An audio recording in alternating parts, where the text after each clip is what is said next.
Hello everyone. स्वागत आप सबका एक बार फिर से हमारे यूट्यूब चैनल एम्प्लॉयमेंट चर्निंग पर। सो गाइस, जैसा कि आपको पता है कि आपका रेलवे एनटीपीसी का 16 मार्च के सेकंड शिफ्ट का एग्ज़ाम हो गया है। दोस्तों, जिसका जो एग्ज़ाम बिल्कुल 100% एक्यूरेट मैं आपको आंसर के साथ जो है इस वीडियो में बताऊँगा। तो देख लेते हैं कि किस प्रकार के हैं जो आपके 16 मार्च के सेकंड शिफ्ट के एग्ज़ाम में जो है प्रश्न पूछे गए हैं। उससे पहले एक बात और दोस्तों, कि जिन्होंने भी अगर हमारे चैनल को सब्सक्राइब नहीं किया है तो रेलवे एनटीपीसी एग्ज़ाम से रिलेटेड पल पल की अपडेट के लिए है जो चैनल को सब्सक्राइब जरूर कर दीजिएगा। और बगल में ही आपको एक बेल आइकॉन यानी घंटे का निशान भी दिख रहा होगा, तो आप उसे भी ज़रूर से ज़रूर प्रेस कर दीजिएगा। तो चलिए वीडियो को स्टार्ट करते हैं। सबसे पहले जो है शिव मीणा, इसके अलावा संभवी हो गई, हेमंत, हर्षराज जो है कि आपके बिहार के रहने वाले हैं। इसके अलावा टेलीग्राम पर प्रश्न भेजे हैं इन्होंने। उन सभी कैंडिडेट्स को मैं तहे दिल से धन्यवाद कहता हूं, क्योंकि एग्ज़ाम होने के बाद इन्होंने लगभग बहुत सारे प्रश्न हैं जो वो टेलीग्राम पर लिख लिख कर भेजे हैं। इसी प्रकार से जब भी आपका एग्ज़ाम होता है ना, तो आप भी अपने एग्ज़ाम के क्वेश्चन टेलीग्राम पर ज़रूर भेज दीजिएगा। टेलीग्राम का जो लिंक है आपको डिस्क्रिप्शन में दिया जाएगा, या फिर आपका टेलीग्राम पर जाकर जो आप एम्प्लॉयमेंट चर्निंग 450 पर सर्च कीजिएगा। वहाँ पर आप डायरेक्टली एग्ज़ाम देने के बाद हैं आप डायरेक्टली मैसेज कर सकते हैं। अब हम देख लेते हैं कि सेकंड शिफ्ट के एग्ज़ाम में जो किस प्रकार के क्वेश्चन पूछे गए हैं। तो पहला प्रश्न आ चुका है आप सबके सामने कि चोल साम्राज्य के दौरान ब्राह्मणों को उपहार में दी गई भूमि को है ना किस नाम से जाना जाता था। तो ये आपसे पूछा गया था, जहाँ पे इस प्रकार के 4 ऑप्शन जो आपको दिए गए हैं। तो चोल साम्राज्य के दौरान ब्राह्मणों को उपहार में दी गई भूमि को आपका ब्रह्मदेव है जो आपका कहा जाता था। तो ऑप्शन सी ब्रह्मदेव आपका करेक्ट आंसर हो जाएगा। इसकी विशेषता हम बात कर लेते हैं।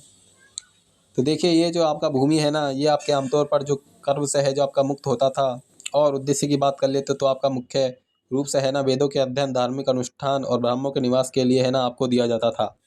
और इसका अगर अन्य नाम की बात कर ले तो इसका जो अन्य नाम है ना, इसे आपका कभी कभी जो है अग्रहार भी या फिर चतुर्वेदी मंगल के भी नाम से जाना जाता था। तो ये फैक्ट भी आपको ध्यान में रखना है। इसके अलावा आप देखिए, चोल काल का आपका प्रश्न पूछा दिया गया है। तो देखिए, चोल काल में आप अन्य प्रकार की भूमि जो आपका दान किया जाता था, जैसे कि आपका मंदिरों के उपहार में दी गई भूमि को ब्रह्मदेव कहा जाता था। ये भी प्रश्न आपका दिया गया है। तो देखिए, इसे जो आपका देवदान या फिर तिरुनामट्टिकुणी जो आपका कहा जाता था, जैन संस्थानों को दान में दी जाती थी। आपका पल्ली चंदम जो आपका कहा जाता था, विद्यालय के रखरखाव के लिए जो भूमि दी गई है उसे कहा जाता था, इसलिए आपका साला भूसाला है आपका कहा जाता था। गैर ब्राह्मण किसान को, भूस्वामी को जो कहा जाता था, इसे आपका वेल नलगवई ये आपका कहा जाता था। तो ये सारे फैक्ट हैं जो आपको ध्यान में रखना है। नेक्स्ट क्वेश्चन आपका बता दें कि भारत में टीआरची सिस्टम यानी द्वैध शासन प्रणाली की जो शुरुआत है ना, ये मुख्य रूप से किस अधिनियम के तहत किया गया था। ये आपसे पूछा गया था, जहाँ पे इस प्रकार के 4 विकल्प आपको दिए गए थे। तो मैं आपको बता दूं कि भारत में आपका जो द्वैध शासन प्रणाली की शुरुआत है ना, यह आपका मुख्य रूप से भारत सरकार अधिनियम 1919, जिसे आपका मॉन्टेग्यू चेम्सफोर्ड सुधार भी कहा जाता है, इसी अधिनियम के माध्यम से है ना पहली बार प्रांतों में आपका द्वैध शासन प्रणाली आपका लागू किया गया था। और इसके तहत मैं आपको बता दूं कि प्रांतीय विषय है जो आपका 2 भागों में बट गया था, जिससे कि आपका पुलिस, न्याय और वित्त जिनका प्रशासन है ना, यह गवर्नर अपनी परिषद की सहायता के लिए जो है आपके करते थे। यानी एक जो भाग में बांटा गया था, ये आपका रिजर्व सब्जेक्ट यानी आरक्षित विषय है, और दूसरा आपका जो ट्रांसफर्ड सब्जेक्ट यानी हस्तांतरित विषय में आपका बांटा गया था। जैसे कि शिक्षा और स्वास्थ्य हो गया, जिनका प्रशासन निर्वाचित मंत्रियों की सहायता से है ना आपका किया जाता था। तो ये पॉइंट भी आपको ध्यान में रखिएगा। इसके अलावा अगर अन्य विकल्पों के विश्लेषण की बात करें तो देखिए, भारत परिषद अधिनियम 1919 आपका दिया गया है। तो देखिए, इसे आपका पार्लियामेंट्री सुधार भी कहा जाता है, और इसमें आपका कम्युनिकल रिप्रेजेंटेशन यानी सांप्रदायिक निर्वाचन की शुरुआत जो आपका किया गया था। भारत सरकार अधिनियम 1985 की बात कर लें तो देखिए, इस अधिनियम में है जो यानी कि आपका प्रांतों से देश शासन के जो है आपका समाप्त कर दिया गया था। और इसमें आपका दिया गया था कि केंद्र यानी सेंटर में लागू का प्रस्ताव भी जो आपका रखा गया था। भारतीय स्वतंत्रता अधिनियम 1947 की बात कर लें तो देखिए, इसका जो उद्देश्य है वह भारत को स्वतंत्र एवं स्वतंत्रता देना और विभाजन करना, इसका जो है आपका उद्देश्य था। तो ये सारे फैक्ट आपको ध्यान में रखना है। नेक्स्ट आपका क्वेश्चन बताइए कि भारत संविधान का कौन सा अनुच्छेद है ना उन व्यक्तियों को नागरिकता का अधिकार प्रदान करता है जिन्होंने पाकिस्तान से भारत में प्रवास यानी माइग्रेशन जो वो किया है।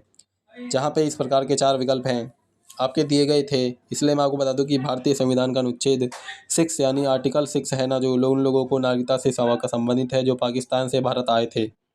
और इसके अकॉर्डिंग जो है ना, यदि कोई व्यक्ति 19 जुलाई 1948 से पहले भारत आ गया था तो आपको आसानी से है ना भारत का नागरिक है आपको बन गया था। और इसलिए इस लोग मतलब तारीख के बाद आए थे, उन नागरिकता के लिए आपका रजिस्ट्रेशन यानी पंजीकरण है जो आपका कराना अनिवार्य था। बशर्ते वे कम से कम जो है 6 महीने से बाद में आपका रह गया था। तो आर्टिकल 6 ऑप्शन में आपका दिया गया था, तो ऑप्शन बी अनुच्छेद आपका करेक्ट आंसर होगा। इसके अलावा अगर अन्य अनुच्छेद की बात कर लें, अनुच्छेद 5 से 11 तक है ना, जो आपके सिटीजनशिप यानी आपका नागरिकता से जो है की बात कर लें, तो आपका संविधान के है जो प्रारंभ पर नागरिकता की आपका बात करता है। और ये आपका उन लोगों के लिए है जो भारत के मूल निवासी थे या फिर जिनका जन्म जो है ना आपके भारत में हुआ था। अनुच्छेद 7 की बात कर रहे हैं तो आपका उन व्यक्तियों के बारे में है जो भारत से पाकिस्तान चले गए थे लेकिन बाद में पुनर्वास के लिए वापस भारत लौट आए थे। और यह आपका मतलब कि उनकी नागरिकता का जो है प्रतिबंधित या फिर आपका विनियमित जो है आपका करता है। अनुच्छेद 8 की बात कर लें तो यह आपका भारतीय मूल के उन व्यक्तियों की नागरिकता से संबंधित है जो भारत से बाहर किसी अन्य देश में रह रहे हों, ताकि वे भारतीय दूतावास में पंजीकरण करा सकें और नागरिकता भी आपका प्राप्त कर लें। तो ये सारे फैक्ट जो आपको ध्यान में रखने थे। नेक्स्ट क्वेश्चन आपका बन रहा था कि गुप्त साम्राज्य के दौरान जो है सामंत शब्द का प्रयोग मुख्य रूप से किसके लिए किया जाता था, ये आपसे पूछा गया था। जहाँ पे इस प्रकार के 4 विकल्प जो दिए गए थे। तो ये गुप्त काल में सामंत उन पराजित या फिर छोटे राजाओं को कहा जाता था जिन्होंने गुप्त सम्राटों की अधीनता है जो आपका स्वीकार कर ली थी। यह अपने क्षेत्रों में शासन तो करते ही थे लेकिन उन्हें सम्राट का जो है अपना ट्रिब्यूट यानी वार्षिक जो कर है देना पड़ता था। और युद्ध के समय आपका सैन्य सहायता प्रदान भी करनी होती थी। इन्हें जो है आपका करना पड़ता था। और गुप्त काल को भारतीय इतिहास में है ना जो आपका फेड मतलब कि फर्टिलाइजर यानी सामंतवाद के उदय का काल भी कहा जाता है, जहाँ पर केंद्रीय सत्ता ने अपनी शक्तियों का विकेंद्रीकरण सामंतों को भूमि और प्रशासनिक अधिकार है जो आपके दिए थे। यानी गुप्त साम्राज्य के दौरान सामंत शब्द का है जो प्रयोग मुख्य रूप से हुआ है आपके अधीनस्थ क्षेत्रीय शासक या फिर जागीरदार के लिए जो आपका किया जाता था। तो ऑप्शन बी आपका यहाँ पे करेक्ट आंसर होने वाला है। इसके अलावा अगर अन्य विकल्पों की विश्लेषण की बात करें तो ऑप्शन ए में आपका ग्राम प्रधान है जो आपको दिया गया है। ये आपका ग्राम है जो आपको कहा जाता था। और ये आपका विलेज यानी ग्राम जो होता था ना गुप्त काल में, ये प्रशासन की जो है आपके सबसे छोटी इकाई होती है आपका माना जाता था। और जो भूमि होते थे ना, ये आपके गुप्त साम्राज्य के जो आपके प्रांत थे। और गुप्त साम्राज्य प्रशासन में से आपको बता दूं कि 3 स्तरों पे जो है आपका विभाजित किया गया था। और वो 3 स्तर पर आपको जो कि आपका प्रांतीय स्तर था, सेकंड आपका विषय जो कि आपकी भुक्ति के विधि के अधिक होते थे, और तीसरा आपका ग्राम था जो कि सबसे छोटी प्रशासनिक इकाई यानी गांव को जो आपका कहा जाता था। और एक आपका उपारी के बारे में जो पूछा जाता था तो आपके देखिए उपारिक होते थे ना, ये आपके भुक्ति के राज्यपाल होते थे जो कि प्रशासन की देखरेख और कानून व्यवस्था बनाए रखने के लिए है ना जो आपके जिम्मेदार होते थे। तो ये सारे फैक्ट आपको ध्यान में रखना है। नेक्स्ट क्वेश्चन आपका बताया था कि स्पेक्ट्रम का निर्माण है ना जो आपका मुख्य रूप से किस प्रकाशीय घटना के कारण होता है, ये आपसे पूछा गया था। जहाँ पे इस प्रकार के 4 ऑप्शन दिए गए थे। तो मैं आपको बता दूं कि जब श्वेत प्रकाश जैसे कि सूर्य का प्रकाश है ना किसी प्रिज्म से होकर गुजरता है तो अपने साथ मतलब कि आपके अवेयर विबग्योर जो कहा जाता है उसमें आकर आपका विभाजित हो जाता है। और इस घटना को मैं बता दूं कि प्रकाश का जो आपका विक्षेपण यानी डिसरप्शन ऑफ लाइट ऑफ कहा जाता है। और इन 7 रंगों को जो आपका रंगीन पट्टी से है जो आपका स्पेक्ट्रम जो आपका कहा जाता है। और ऐसा आपका इसलिए होता है क्योंकि अलग अलग रंगों के प्रकाश की जो आपका वेवलेंथ है यानी तरंगदारी होता है, यह आपका अलग अलग होता है। जैसे कि वे कांच में अलग अलग मतलब कि कोनों पर आपका बैंगनी रंग का जो आपका तरंगदैर्ध्य है यह आपका सबसे अधिक होता है और लाल रंग का जो आपका वेवलेंथ है यह सबका कम होता है। तो ये पॉइंट भी आपको ध्यान में रखना था। तो यहाँ पे बोल दिया गया है कि सॉरी जिस प्रकार के रंगों में आपका जो लाल रंग का जो है ये आपका तरंगदैर्ध्य आपका सबसे अधिक होता है। लेकिन यहाँ पर प्रकाश का जो प्रकीर्णन है ना उसके बारे में आपका दिया गया है, प्रकाश का प्रकीर्णन लाल का जो सबसे कम होता है और बैंगनी का जो आपका सबसे ज़्यादा होता है। इसलिए आपका जो मतलब कि लाल रंग का जो तरंगदैर्ध्य यानी वेवलेंथ होता है ना ये आपका क्या होता है, तो ये आपका सबसे ज़्यादा होता है क्योंकि इन्वर्सली प्रोपोर्शनल होता है। और ये अगर पूछ लिया जाए कि प्रकाश के तरंगदैर्ध्य अधिक किसका होता है तो आपका लाल रंग का होता है। यहाँ पर सुधार कर लीजिएगा और सबसे कम आपका बैंगनी रंग का होता है। तो ये फैक्ट भी आपका ध्यान में रखना है। इसके अलावा इंद्रधनुष का बनना भी आप इसी घटना का है जो सबसे सटीक उदाहरण है, तो आपका मानना हो जाता है। नेक्स्ट क्वेश्चन आपका बताता है कि भारतीय संविधान की 8वीं अनुसूची में जो है ना ये आपका बोडो, डोगरी, मैथिली और संथाली भाषाओं को जो है किस संविधान संशोधन अधिनियम के तहत जोड़ा गया था? तो ये आपसे पूछा गया था, जहाँ पे आपके दिए गए हैं विकल्प। तो मैं आपको बता दूं कि 52वां संविधान संशोधन हुआ था ना, जो कि आपका 2003 में आकर पारित किया गया था। और इस संविधान संशोधन के माध्यम से जो है भारतीय संविधान की 8वीं अनुसूची में 4 नई भाषाओं को जो मतलब कि 8वीं अनुसूची में आपको शामिल किया गया था। और वो 4 नई भाषाएं कौन कौन सी थी? तो देखिए, बोडो, डोगरी, मैथिली और संथाली को शामिल किया गया था। तो ऑप्शन सी 92वें संविधान संशोधन अधिनियम आपका करेक्ट आंसर होगा। इसके अलावा मैं आपको बता दूं कि मूल संविधान में 8वीं अनुसूची में जो 14 भाषाएं को ही आपका शामिल किया गया था, लेकिन अलग अलग संविधान के माध्यम से आपके अलग अलग भाषा में आपको जोड़ा गया था। जैसे कि वर्तमान में आपकी 8वीं अनुसूची में 22 भाषाओं का जोड़ है, आपका मान्यता प्राप्त है। और मैं बता दूं कि सबसे पहले 21वां संविधान संशोधन हुआ था 1967 में, और इसके द्वारा 8वीं अनुसूची में। अब बात कर ले नेक्स्ट क्वेश्चन की। तो नेक्स्ट क्वेश्चन है आपका, ऊतक और अंगों की मरम्मत के लिए निर्माण के जो मुख्य रूप से किस पोषक तत्व की आवश्यकता होती है? तो ये आपसे पूछा गया था, जहाँ पे इस प्रकार के 4 विकल्प जो आपको दिए गए थे। तो देखिए, मैं आपको बता देता हूँ कि प्रोटीन को जो शरीर का जो आपका मतलब कि बिल्डिंग यानी निर्माण खंड है जो आपका कहा जाता है, और जो आपको एमिनो एसिड से जो आपका बना होता है, वो मांसपेशियों को और अंगों की मरम्मत और विकास यानी ग्रोथ के लिए जो आपका अनिवार्य होता है। और चोट लगने पर घाव बनने और नई कोशिकाओं के निर्माण में भी आपका प्रोटीन है, आपका मुख्य भूमिका निभाता है। इसलिए एथलीटों और बढ़ते बच्चों को आर्थिक प्रोटीन की सलाह भी दी जाती है। यानी आपका जो शरीर के ऊतकों और अंगों को मरम्मत तथा नई कोशिकाओं के निर्माण के लिए आपका मुख्य रूप से जो आपका प्रोटीन तत्व की होती है आवश्यकता। तो ऑप्शन सी आपका करेक्ट आंसर हो जाएगा। अब बात कर लेते हैं नेक्स्ट क्वेश्चन की। तो किसी विंडो या फिर डॉक्यूमेंट में सभी आइटम या टेक्स्ट को एक साथ चुनने यानी सेलेक्ट करने के लिए ना किस शॉर्टकट कुंजी का प्रयोग किया जाता है? ये आपसे पूछा गया था, जहाँ पे इस प्रकार के 4 विकल्प आपको दिए गए थे। तो देखिए, मैं आपको बता दूं कि विंडोज़ में आपका मतलब कि सेलेक्ट ऑल के लिए जो है ना, ये आपके कंट्रोल+A का प्रयोग है जो आपका किया जाता है। तो ऑप्शन बी कंट्रोल+A आपका यहाँ पे करेक्ट आंसर होगा। इसके अलावा ऑप्शन में आपका कंट्रोल+S भी आपका दिया गया था। तो ये कंट्रोल+S जो आपका वर्तमान फाइल या फिर डॉक्यूमेंट्स को यह आपका सेव करने के लिए जो आपका उपयोग किया जाता है। नेक्स्ट क्वेश्चन का आपका यहाँ पर आया था कि भारत के केंद्रीय मंत्री परिषद में मंत्रियों की वरिष्ठता का जो है ना सही अवरोही क्रम यानी ऊपर से नीचे नीचे क्या होगा, ये आपका पूछा गया था। तो आपका 3 दिन के पेयर में जो आपको दिया गया था, जहाँ पे इस प्रकार के 3 ऑप्शन मतलब कि ऑप्शन जो आपके विकल्प में दिए गए थे। तो मैं आपको बता दूं कि भारतीय प्रशासनिक व्यवस्था में मंत्री परिषद के भीतर ना आपके 3 श्रेणियों के मंत्री होते हैं, जिनकी वरिष्ठता आपका इस प्रकार से ये सबसे पहले आपका प्राइम मिनिस्टर यानी प्रधानमंत्री आते हैं, और आपका मंत्रिपरिषद का प्रमुख और सबसे वरिष्ठ सदस्य जो आपके होते हैं। दूसरे स्थान पे आपके कैबिनेट मंत्री होते हैं, और ये जो है सरकार के महत्वपूर्ण मंत्रालय जैसे कि गृह मंत्री होते हैं, रक्षा हो गए, वित्त मंत्री हो गए, इनके आपके प्रभारी होते हैं। और नीति निर्धारण में भी यह आपके मुख्य भूमिका है जो आपको निभाते हैं। और तीसरी श्रेणी के अंतर्गत आपके कौन से मंत्री आते हैं? ये आपके मिनिस्टर ऑफ स्टेट यानी राज्य मंत्री जो है आपके आते हैं, और ये कैबिनेट मंत्रियों की सहायता करते हैं या फिर उन्हें छोटे विभाग को जहाँ स्वतंत्र प्रभार है जो आपको दिया जाता है। और इनके बाद जो आपका मतलब कि डिप्टी मिनिस्टर यानी उप मंत्री का जो है ये आपका स्थान दिया जाता है। तो प्रधानमंत्री, कैबिनेट मंत्री और राज्य मंत्री किस ऑप्शन में आपका दिया गया है? तो ये आपका ऑप्शन नंबर सी में आपका दिया गया है। तो ऑप्शन सी आपका करेक्ट आंसर होगा। नेक्स्ट क्वेश्चन आपका होगा कि फोटोसिंथेसिस यानी प्रकाश संश्लेषण की प्रक्रिया के लिए है ना जो पौधे में मौजूद क्लोरोफिल के केंद्र में कौन सा धात्विक तत्व अनिवार्य रूप से पाया जाता है? ये आपसे पूछा गया था, जहाँ पे इस प्रकार के 4 विकल्प आपको दिए गए थे। तो देखिए, जो आपका धात्विक तत्व अनिवार्य रूप से मौजूद होता है ना, ये आपका मैग्नीशियम होता है, क्योंकि मैग्नीशियम जो है प्रकाश संश्लेषण के लिए सबसे महत्वपूर्ण तत्व है, क्योंकि ये आपका क्लोरोफिल अणु का जो है ना केंद्रीय परमाणु यानी सेंट्रल एटम जो आपका होता है। और क्लोरोफिल वह आपका पिगमेंट होता है जो सूर्य के प्रकाश को आपका अवशोषित करता है।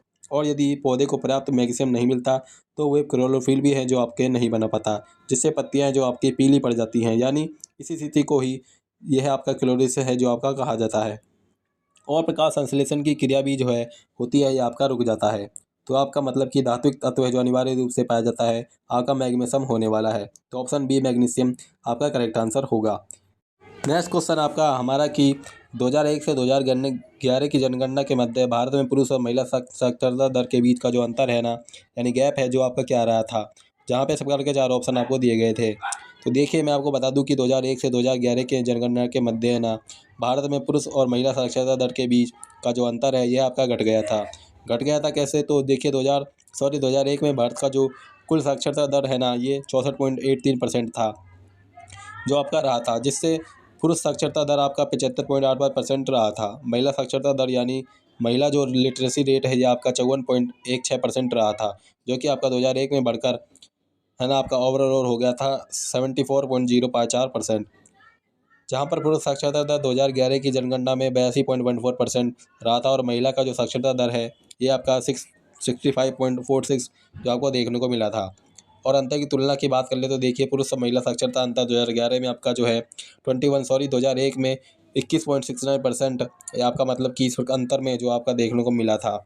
उसी प्रकार से आपका 2011 में घटकर जो है ना ये आपका 16.68% है जो आपका रह गया था। और ये जो आपकी कमी है ना ये आपका मुख्य रूप से महिलाओं की साक्षरता में तेज वृद्धि के कारण जो है आपको देखने को मिला था, तो अंतर घट गया था। किस ऑप्शन में? तो ऑप्शन नंबर बी में आपका दिया गया है, तो ऑप्शन बी आपका यहाँ पर करेक्ट आंसर होगा। नेक्स्ट क्वेश्चन अगर बात कर लें कि भारत का एकमात्र जो सक्रिय ज्वालामुखी है इसका नाम यह तो आपका बैरन द्वीप है और निम्नलिखित में से किस द्वीप का हिस्सा है, ये आपसे पूछा गया था, जहाँ पे इस प्रकार के विकल्प आपको दिए गए थे। तो देखिए जो आपका भारत का एकमात्र सक्रिय ज्वालामुखी बैरन द्वीप है ना, ये आपका अंडमान और निकोबार द्वीप समूह का जो है आपका हिस्सा है और विशेषकर आपका अंडमान द्वीप का जो हिस्सा है, तो ऑप्शन नंबर सी अंडमान और निकोबार द्वीप समूह आपका करेक्ट आंसर होगा। नेक्स्ट क्वेश्चन आपका है कि निम्नलिखित में से कौन है जो प्रार्थना समाज से संबंधित नहीं थी, आपसे पूछा गया था। हालांकि यहाँ पे आपका रविंद्रनाथ टैगोर नहीं देवेंद्रनाथ टैगोर है जो आपका दिया गया था, तो यहाँ पे आपका सुधार कर लीजिएगा, देवेंद्रनाथ टैगोर ऑप्शन में आपका दिया गया था। तो ये सारे विकल्प जो आपको दिए गए थे। तो देखिए मैं बता दूं कि प्रार्थना समाज की जो स्थापना है ये आपका 1867 में है ना मुंबई की, वर्तमान में आपका मुंबई हो गया है, इन आत्माराम पांडुरंग के द्वारा किया गया था। इसकी स्थापना है जो आपका किया गया था। और केशव चंद्र सेन की महाराष्ट्र यात्रा से प्रभावित होकर ना इस संस्था का गठन जो आपका किया गया था। और इसके प्रमुख सदस्य कौन कौन से रहे थे, तो महादेव गोविंद रनाड़े, आर.जी. भंडारकर जैसे समाज सुधारक भी हैं जो आपके प्रार्थना समाज से हैं जुड़े थे। और इस प्रकार समाज का जो मुख्य उद्देश्य है ये जाति प्रथा का विरोध, विधवा विवाह और स्त्री शिक्षा को भी है आपको बढ़ावा देना था। एक ऑप्शन में आपका देवेंद्रनाथ टैगोर दिया गया था, हालांकि मैंने रविंद्रनाथ टैगोर लिया तो आप यही आपका करेक्ट आंसर होगा, क्योंकि रविंद्रनाथ टैगोर ये आपका मुख्य रूप से है ना आगे ब्रह्म समाज से हैं जो आपके जुड़े हुए थे। इनके पिता देवेंद्रनाथ टैगोर आपके प्रमुख नेता रहे थे। रविंद्रनाथ टैगोर की बात कर लें तो आपके प्रसिद्ध कवि, लेखक और दार्शनिक थे जिन्होंने शांति निकेतन की स्थापना भी जो किए थे और उनका प्रातः समाज इससे अपना संचालन से प्रत्यक्ष कोई भी संबंध जो है आपका नहीं रहा था। तो ऑप्शन देवेंद्रनाथ टैगोर आपका दिया गया था, तो देवेंद्रनाथ टैगोर आपका करेक्ट आंसर होगा। नेक्स्ट क्वेश्चन आपका कि भारत में सेपरेट इलेक्टोरेट सिस्टम यानी पृथक निर्वाचन प्रणाली की जो शुरुआत है ना किस अधिनियम के तहत किया गया था, ये आपसे पूछा गया था, जहाँ पे इस प्रकार के 4 विकल्प आपको दिए गए थे। तो मैं आपको बता दूं कि भारत में पृथक निर्वाचन प्रणाली की जो शुरुआत है ना ये भारतीय परिषद अधिनियम 1919 के तहत जो आपका किया गया था। और 1919 के भारतीय परिषद अधिनियम का जो है यह मार्लो मिंटो सुधार के नाम से जो आपको जाना जाता है। और इसी अधिनियम ने भारत में पहली बार बता दूं कि सांप्रदायिक प्रतिनिधि की शुरुआत की थी, जिसके तहत मुसलमानों के लिए पृथक निर्वाचन क्षेत्र की व्यवस्था का किया गया था। और इसका अर्थ यह हुआ कि मुस्लिम उम्मीदवारों को चुनाव है जो केवल मुस्लिम मतदाता ही जो आपको कर सकते थे। और ये जो आपका किस तत्कालीन वायसराय के मतलब कि किस वायसराय का जो आपका सांप्रदायिक निर्वाचन का जनक कहा जाता है, तो ये पूछा जाता है एग्जाम में। तो देखिए आपका जो है मिंटो को है ना आपका इसी कारण से सांप्रदायिक निर्वाचक का जनक भी कहा जाता है। तो ये सारे पॉइंट भी आपको ध्यान में रखने। इसके अलावा नेक्स्ट क्वेश्चन आपका बना था कि निम्नलिखित में से कौन सा स्मारक है ना जो महाराष्ट्र के दौलताबाद किले के अंदर स्थित नहीं है, ये आपसे पूछा गया था, जहाँ पर इस प्रकार के 4 विकल्प जो आपको दिए गए थे। तो देखिए दौलताबाद किला जिसे आपका देवगिरी के नाम से भी जाना जाता है और अपनी अवैध सुरक्षा प्रणाली और ऐतिहासिक स्मारकों के लिए जो आपका प्रसिद्ध है। और ऑप्शन में आपका सिकंदरा का किला जो आपको दिया गया था, जो कि सम्राट अकबर का मकबरा स्थित है और यहाँ पर इसी किले का हिस्सा है। मतलब कि आपका दौलताबाद किले का है जो ये आपका सिकंदरा का जो किला है यह का मतलब कि आपका हिस्सा नहीं है, क्योंकि ये जो आपका सिकंदरा का किला है ना ये उत्तर प्रदेश के आगरा में स्थित है। और इसके विपरीत आपका चांद मीनार हो गया, चीनी महल हो गया, जो कि आपका दौलताबाद किले में है। यह आपके प्रमुख आकर्षण और दौलताबाद के किले के भीतर मुख्य रूप से आपके 3 रक्षात्मक घेरे भी हैं। और वे कौन कौन से हैं, तो देखिए अंबरकोट, महाकोट और कालाकोट, ये आपके 3 हैं जो मुख्य रूप से रक्षात्मक घेरे हैं। तो ये पॉइंट भी आपको ध्यान में रखिएगा। तो ऑप्शन नंबर डी सिकंदरा किला आपका करेक्ट आंसर होगा। नेक्स्ट क्वेश्चन आपका बताया था कि राष्ट्रीय जलमार्ग 57 यानी नेशनल वाटरवे 57 है ना जो आपका निम्नलिखित में से किस नदी पर स्थित है, ये आपसे पूछा गया था। हालांकि मैं बता दूं कि ऑप्शन इस प्रकार से नहीं दिए गए थे। एक ऑप्शन में आपका लेकिन जो आंसर बताऊंगा ना वो आपको दिया गया था। जैसे कि राष्ट्रीय जलमार्ग 57 ये आपका असम राज्य में स्थित है। ये कौपिली नदी पर है जो आपका बना हुआ, और इसकी कुल लंबाई लगभग जो आपका 28 किलोमीटर है। और ये जो जलमार्ग है ना ये आपका ब्रह्मपुत्र नदी से संगम से लेकर असम के कामरूप जिले के जो है तौलिया गांव तक है जो है आपका फैला हुआ है। और कोपली नदी है जो आपका ब्रह्मपुत्र की है, जो एक प्रमुख मतलब की दक्षिणी तट की जो है आपका सहायक नदी है, जो मुख्य रूप से आपका मेघालय पठार और मध्य असम से होकर जो आपका बहता है। तो ऑप्शन में आपका कंपली नदी आपका दिया गया था, तो ऑप्शन नंबर बी कोपली नदी आपका करेक्ट आंसर होगा। बहुत सारे बच्चे देखिए अगर माँ से मतलब कि राष्ट्रीय जल राजमार्ग 57 के बारे में अगर पूछा जाए तो देखिए ये आपका बिहार में राष्ट्रीय राजमार्ग जो है ना जिस प्रमुख नदी को पार करता है ये आपका कोसी नदी है। नेक्स्ट क्वेश्चन आपको बताया था कि दिसंबर 2025 में भारत और लाइबेरिया के बीच जो है नक्की क्षेत्र में सहयोग बढ़ाने के लिए एक समझौता ज्ञापन पर हस्ताक्षर किया गया था। ये आपसे पूछा गया था, जहाँ पे इस प्रकार के 4 विकल्प जो आपको दिए गए थे। तो देखिए भारत और लाइबेरिया ने 11 दिसंबर 2025 का है ना जो आपका फार्मोसिपिया यानी भेजन संहिता के क्षेत्र में सहयोग को मजबूत करने के लिए है ना एक महत्वपूर्ण समझौता ज्ञापन पर जो है आपका हस्ताक्षर किया था। और इस समझौते के तहत मैं आपको बता दूं कि लाइब्रेरिया आप दवाओं की गुणवत्ता के मानक तय करने के लिए ना आपका इंडियन फार्मोपिया यानी भारतीय भेजा संहिता को आधिकारिक संदर्भ के रूप में है ना अपना जो मतलब कि अपना वो कर सकेगा। और इसका मुख्य उद्देश्य लाइब्रेरिया में सुरक्षित, प्रभावी और सस्ती जानकारी दवाओं तक पहुंच में है जो आपका सुधार करना है। और इस समझौते पर लाइब्रेरिया में भारत के राजदूत मनोज बिहारी वर्मा और लाइब्रेरिया के स्वास्थ्य मंत्री डॉक्टर लुइस एवं कंपोटा ने जो आपका हस्ताक्षर किया है। तो ये फैक्ट भी आपको ध्यान में रखना है। तो ऑप्शन नंबर बी आपका यहाँ पर करेक्ट आंसर होगा। नेक्स्ट क्वेश्चन आपका बताया था कि शुक्र ग्रह के वातावरण में मौजूद घने सफ़ेद और पीले बादल मुख्य रूप से है ना किस एसिड यानी अम्ल से बने होते हैं, ये आपसे पूछा गया था। तो ये जो आपका सल्फ्यूरिक एसिड जिसका सूत्र आपका H2SO4 होता है, इस अम्ल से जो आपके बने होते हैं। तो ऑप्शन सी सल्फ्यूरिक एसिड आपका करेक्ट आंसर होगा। नेक्स्ट क्वेश्चन आपका मेरा था कि नवंबर 2025 में प्रधानमंत्री नरेंद्र मोदी जी ने भूटान में कितने मेगावाट की जो है पुणे भूटान में वो अंगचू टूचल विद्युत परियोजना का उद्घाटन किया गया, आपसे पूछा गया था। तो ये लगभग आपका 1020 मेगावाट की जल विद्युत परियोजना है जो आपका उद्घाटन किया गया था। तो ऑप्शन बी आपका यहाँ पे करेक्ट आंसर होगा। नेक्स्ट क्वेश्चन आपका बना था कि हाल ही में IUCN यानी international union for conservation of nature का जो है 19वां आधिकारिक सदस्य देश है ना ये कौन बना है, आपसे पूछा गया था। तो देखिए हाल ही में आपको बता दूं कि IUCN का जो 90वां जो आधिकारिक सदस्य देश है ना ये प्रशांत महासागरीय द्वीप राष्ट्र तुवालू जो है, इसका मतलब कि आधिकारिक तौर पर 90वां सदस्य देश है जो आपका बन गया है। तो ऑप्शन नंबर बी तुवालू आपका यहाँ पे करेक्ट आंसर होगा। नेक्स्ट क्वेश्चन आपका कि भारतीय संविधान के किस अनुच्छेद के तहत जो है ना भारत के राष्ट्रपति जो है संसद के दोनों सदनों को विशेष रूप से आपका संबोधित यानी स्पेशल एड्रेस जो है आपके करते हैं, आपसे पूछा गया था। जहाँ पे इस प्रकार के 4 विकल्प जो है आपको दिए गए थे। तो मैं आपको बता दूं कि भारतीय संविधान के अनुच्छेद 87 जो है ना ये राष्ट्रपति के विशेष संबोधन का जो आपका प्रावधान करता है। और राष्ट्रपति 2 अवसरों पर जो है संसद के दोनों सदनों पर यानी लोकसभा और राज्यसभा को जो है एक साथ जो आपके संबोधित करता है। और वह 2 अवसर कौन कौन से हैं, तो देखिए प्रत्येक आम चुनाव यानी जनरल इलेक्शन के बाद होते हैं, जो पहले सत्र की शुरुआत है जो आपका किया जाता है। और फिर आपका प्रत्येक वर्ष के पहले सत्र यानी आमतौर पर है ना जो बजट सत्र की शुरुआत में पे है आज आपका मतलब कि संबोधित किया जाता है। और इस संबोधन में सरकार की आगामी नीतियों और कार्यक्रम को मतलब कि खाका जो है ना आपके पेश किया जाता है, जिसके बाद में आपका संसद में धन्यवाद प्रस्ताव यानी मोशन ऑफ थैंक्स पर भी जो आपका चर्चा होती है। तो ये पॉइंट भी आपको ध्यान में रखिएगा। ऑप्शन नंबर 86 और 85 अनुच्छेद में आपका दिया गया था। तो देखिए अनुच्छेद 85 जो है ना ये अनुच्छेद संसद की सत्रों को बुलाने यानी स्मोइंग, इसके अलावा प्रोगेशन यानी 17 भाषण और लोकसभा को भंग करने की राष्ट्रपति की शक्ति जो है और संबंधित है। अनुच्छेद 86 की बात कर लें तो ये आपका राष्ट्रपति का जो है संसद के किसी भी सदन को संबोधित करने या फिर संदेश भेजने का अधिकार जो है ना आपका प्रदान करता है। लेकिन विशेष जो है आपका संबोधन है ना ये आपका 87 में इसका उल्लेख जो है आपका किया गया है। अनुच्छेद 108 की बात कर ले तो आपका दोनों सदनों की जॉइंट सिटिंग यानी संयुक्त बैठक से आपका संबंधित है। तब तक आपको बुलाया जाता है जब किसी साधारण विधेयक पर जो है ना दोनों सदनों के बीच जो है आपका गतिरोध यानी डेडलॉक हो जाए तब आपको बुलाया जाता है। तो ये सारे फैक्ट जो है आपको ध्यान में रखने थे। नेक्स्ट क्वेश्चन आपका बनता है कि भारत में ग्रामीण आजीविका सुरक्षा को बढ़ाने और अकुशल शारीरिक श्रम के लिए कानूनी गारंटी प्रदान करने के लिए जो है वर्ष 2005 में कौन सा प्रमुख कानून या फिर योजना पारित किया गया था, आपसे पूछा गया था, जहाँ पे इस प्रकार के 4 विकल्प जो हैं आपके दिए गए थे। तो देखिए इसके लिए जो है आपका मनरेगा यानी जिसका फुल फॉर्म आपका क्या होता है कि आपका महात्मा गांधी राष्ट्रीय ग्रामीण रोजगार गारंटी अधिनियम होता है, यानी मनरेगा योजना का जो ही है ना आपका पारित किया गया था। तो मनरेगा ऑप्शन बी में आपका दिया गया था, ऑप्शन बी आपका करेक्ट आंसर होगा।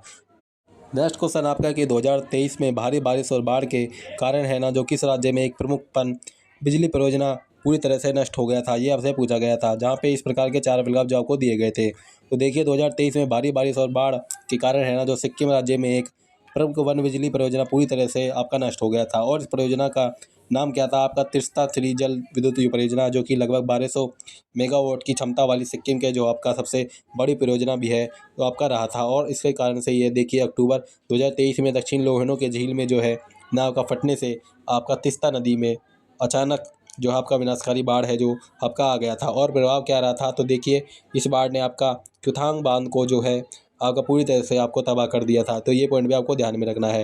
नेक्स्ट क्वेश्चन आपका यहाँ पर आया था कि निम्नलिखित में से किस समिति के अध्यक्ष तो है ना जो प्रधानमंत्री द्वारा नहीं किया जाता है, ये आपसे पूछा गया था, जहाँ पे इस प्रकार के 4 विकल्प आपको दिए गए थे।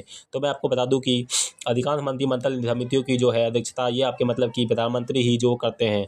हालांकि जो संसदीय मामलों के मंत्रिमंडल समिति की जो अध्यक्षता है ये आमतौर पर एक आपका वरिष्ठ मंत्री द्वारा आपका किया जाता है, जैसे कि केंद्रीय गृह मंत्री या फिर रक्षा मंत्री के द्वारा आपका किया जाता है। इस समिति का कार्य संसद में सरकारी कामकाज की प्रगति की देखभाल करना और इस प्रकार आवास संबंधी मंत्रिमंडल समिति की अध्यक्षता भी है, यह प्रधानमंत्री जो आपके नहीं करते। तो ऑप्शन नंबर में आपका मतलब कि cabinet committee on parliament affairs आपका दिया गया था, यानी संसदीय मामले के मंत्रिमंडल समिति आपका दिया गया था। तो ऑप्शन नंबर सी आपका करेक्ट आंसर होगा। नेक्स्ट क्वेश्चन आपका यहाँ पर कंप्यूटर से आया था कि निम्नलिखित कथन यानी 2 कथन आपके दिए गए थे और विचार करना था कि कौन सा कथन आपका जो है वो सही है और कौन सा गलत है। जहाँ पे आपका पहला कथन दिया गया था कि रिसाइकिल बिन में हटाई गई फाइल स्टोरेज में पूरी तरह से हट जाती हैं, आपका पहला कथन दिया गया था। सेकंड कथन आपका इस प्रकार से था, my computer document file tag से आपका यूनिक यानी आदित्य एड्रेस होता है, जो आपको दिया गया था।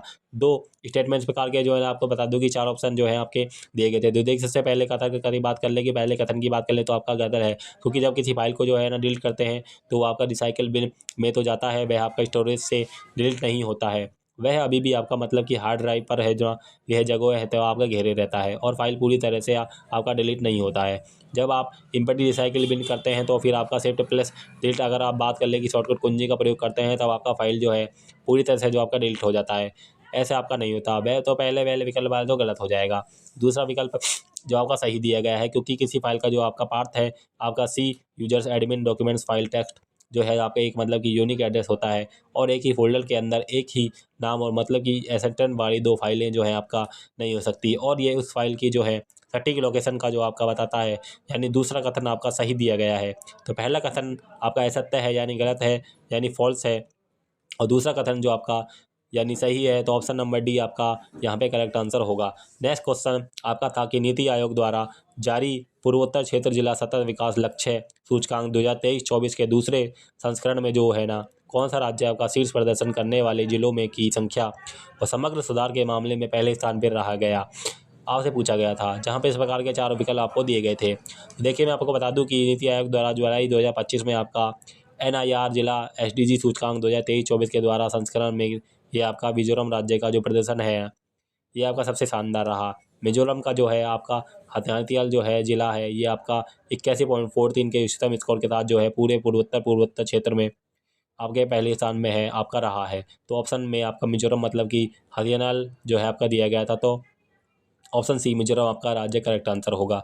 नेक्स्ट क्वेश्चन आपका यहाँ पर आता है कि राज्य के नीति निर्देश तत्वों के अंतर्गत जो है निम्नलिखित में से कौन सा एक जो सिद्धांत है जो गांधीवादी सिद्धांत पर आधारित है, ये आपसे पूछा गया था। तो मैं आपको बता दूं कि गांधीवादी सिद्धांतों पर आधारित बहुत सारे मतलब कि DPSP के अनुच्छेद हैं, जैसे कि अनुच्छेद 40 है, ये इसमें आपका ग्राम पंचायतों का गठन और उन्हें स्वायत्ता शासन की इकाइयों के रूप में जो है कार्य करने के लिए आवश्यक शक्ति है जो आपको प्रदान करता है। अनुच्छेद 43 भी है जो आपके मतलब कि गांधीवादी सिद्धांत से आधारित है, और अनुच्छेद 43 जो है ग्रामीण क्षेत्रों में व्यक्तिगत या सहकारी आधार पर जो है ना कॉन्यूनिस्टिक यानी कुटीर उद्योगों का काम है जो आपका बढ़ावा देता है। अनुच्छेद 43 भी है जो आपका संविधित है कि आपका कोऑपरेटिव सोसाइटी यानी सहकारी समितियों के स्वैच्छिक गठन स्वायत्त कामकाज लोकतांत्रिक नियंत्रण और पेशेवर प्रबंधन का है जो आपको बढ़ावा देता है। और अनुच्छेद 46 भी जो आपका संबंधित है जो कि आपका SSC यानी अनुसूचित जातियाँ अनुसूचित जनजाति और समाज के अन्य कमजोर वर्गों को शैक्षिक और आर्थिक हितों को जो है आपका बढ़ावा देना है।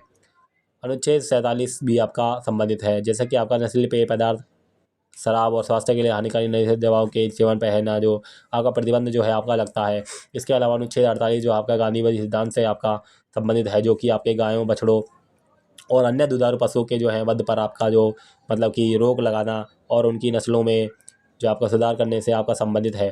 तो एक ऑप्शन आपका दिया गया था कि भारतीय अनुच्छेद 43 के तहत राज्य ग्रामीण क्षेत्रों में व्यक्तिगत या सरकारी आधार पर कुटीर उद्योगों को आपका बढ़ावा देने का प्रयास करेगा। ये सीधे तौर पर जो महात्मा गांधी की ग्राम स्वराज और आत्मनिर्भर ग्रामीण अर्थव्यवस्था के सपने को जो है आपका दर्शाता है। तो ऑप्शन में आपका कुटीर उद्योगों का प्रतिशासन आपका दिया गया था, तो ऑप्शन ए आपका यहाँ पर करेक्ट आंसर होगा। नेक्स्ट आपका क्वेश्चन बताइए कि संयुक्त राष्ट्र कौन सा संगठन है जो मुख्य रूप से आपका अर्बनाइजेशन यानी शहरीकरण को अपने प्रमुख मापदंडों और लक्ष्यों के रूप में आपका मानता है और सतत शहरी विकास के लिए जो आपका ये उत्तरदायी है। तो देखिए, सतत शहरी विकास के लिए जो आपका संयुक्त राष्ट्र संगठन है आपका उत्तरदायी है, ये आपका यूएन हैबिटेट है, यानी संयुक्त राष्ट्र मानव बस्ती कार्यक्रम। तो ये किसी ऑप्शन में आपका यूएन हैबिटेट दिया गया है, तो ऑप्शन बी में आपका दिया गया है, तो ऑप्शन बी आपका करेक्ट आंसर होगा। नेक्स्ट क्वेश्चन है आपका यहाँ पर कंप्यूटर सहायता की किस प्रकार की टच स्क्रीन है जो तकनीक जो है आपके 2 लेयर्स यानी 2 परतों का उपयोग करती है, जो एक आपका गैर प्रवाही के वस्तु जैसे कि पेन या मतलब कि दस्ताने पहने हाथ से दबाव डालने पर जोड़कर जो स्पर्श है आपका पता लगाती है, जहाँ पे इस प्रकार के 4 विकल्प हैं जो आपको दिए गए थे।